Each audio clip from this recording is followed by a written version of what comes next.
Jamais sans la grâce, une dévotion matinale proposée par l'Église évangélique de la grâce en collaboration avec l'Institut Théologie de Cotonou.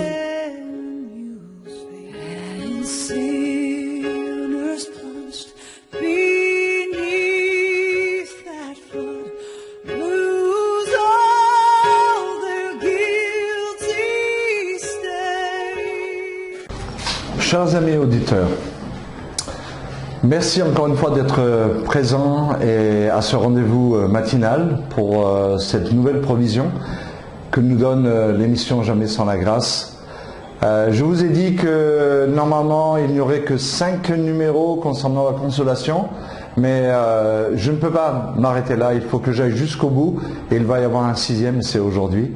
Et nous allons parler du 3e aspect de la consolation que nous voyons dans Ésaïe 40, versets 1 et 2, que nous allons relire ensemble encore une fois.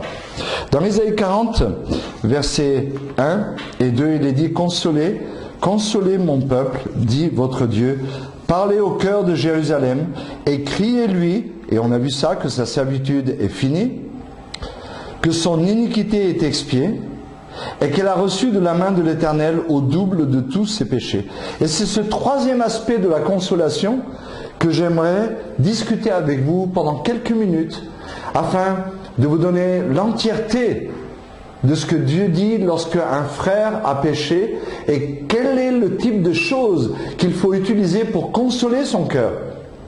Parce qu'on peut, encore une fois, lui dire « viens manger chez moi », on peut lui dire « on va aller boire un coca ensemble », on va faire une promenade au bord de la mer, on peut lui dire beaucoup de choses. On va même faire une nuit de prière, d'intercession, etc.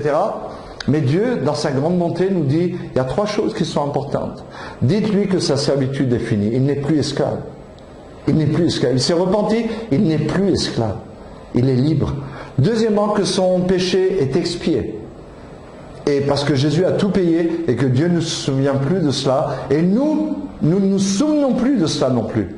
Si nous rappelons une faute, nous sommes de ceux qui divisent les amis. Et nous avons tort parce que Dieu lui-même ne le fait pas. Et la 3e chose que nous voyons ici, c'est que Dieu est prêt à donner au double des péchés. Au double des péchés. C'est assez extraordinaire. Assez extraordinaire. C'est pour ça que je ne voulais pas le laisser passer. Israël a péché gravement. Au point où ce n'est pas simplement des ennemis qui sont venus en Israël, les attaquer, détruire leur culture, brûler une ville ou deux ou quoi que ce soit. Non, comme ça se faisait assez régulièrement à cette époque-là. Là, le peuple entier est parti en servitude. C'était grave, le peuple était idolâtre, c'était grave, on parle de quelque chose de grave. Mais peu importe la gravité du péché, le frère, la sœur qui a péché et qui se repent a besoin et mérite et a le droit qu'on lui donne de la consolation. Et le 3e volet de la consolation, c'est que Dieu ne se contente pas simplement de te dire « Ok, tu as perdu 1000 francs, je vais te rendre 1000 francs. » Non, il dit, je vais te rendre au double de tes péchés. Pensez à l'apôtre Pierre. Il a renié Jésus, c'était une grande bouche, il a fait toutes sortes de choses.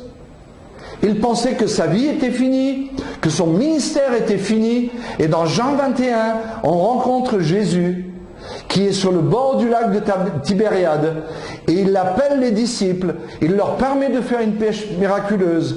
Pierre reconnaît que c'est le Seigneur, il plonge, il va vers Jésus, et on ne sait pas ce qu'il lui a dit, mais lorsque les autres apôtres sont venus, et qu'ils ont commencé à manger le pain et le poisson, Jésus a rendu au double du péché de Pierre. En substance, il lui a dit, Pierre, c'est toi qui vas paître mes brebis. Tu vas être le leader des apôtres et des disciples. C'est à toi que je donne cette autorité. Mais Seigneur, j'ai failli, je suis un mauvais témoignage.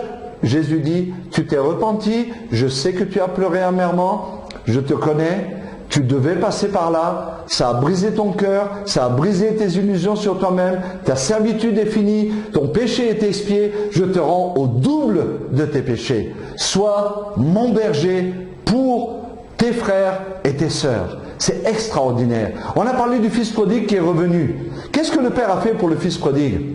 Vous savez, quand quelqu'un échoue, il faut la consolation doit être à la hauteur de l'échec, et même plus grande que l'échec.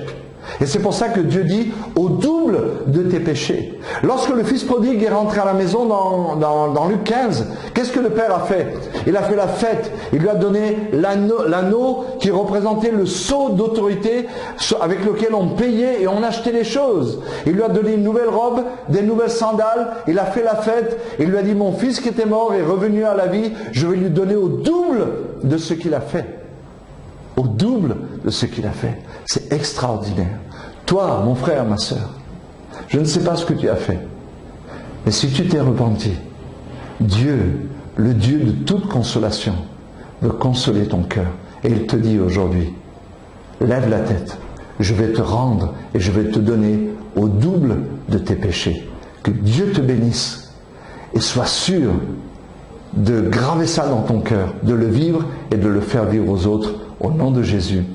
Amen. C'est tout le temps que nous avons. Si vous avez aimé cette dévotion, parlez-en à vos amis. Parlez-leur du message de la grâce et de ce qu'il fait dans vos vies. Pour un sujet de prière, une question ou plus d'informations, contactez-nous. Téléphone 64 88 35 87 ou 96 42 69 05 ou par WhatsApp au 94 75 80 20.